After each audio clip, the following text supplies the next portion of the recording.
let's talk about your background and how you get into this, because you were a musician or are a musician, and I assume that was a big part of your life. Growing up, my dad was a music major in college before World War II and then had to leave, but he had his own big band. And of course, everybody and all the kids had to play something. And so the house was just a total mess of sound where 4 people practicing different things in different rooms. It was a mess, but I grew up in that world, right? And so I knew other musicians and such. And then out of high school, I went to college. I didn't know what I wanted to do. And somehow I fell into audiology. I thought the science of sound and hearing was really interesting. And then I worked a couple of jobs after I got my master's degree in audiology and wasn't finding anything that I liked. And then I started going into big factories and doing hearing conservation and nuclear power plants and stuff.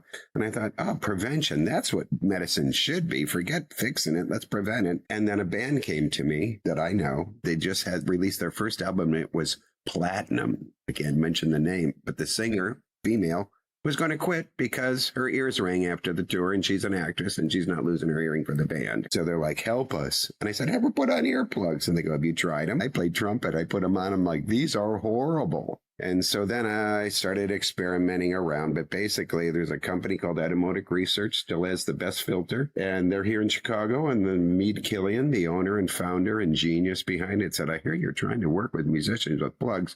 Try these out. So I was a beta tester and I started writing about it and got famous because I was the only one in the world doing it. That's how it goes. So that's where it started. And that was in 1985. So it's been 40 years.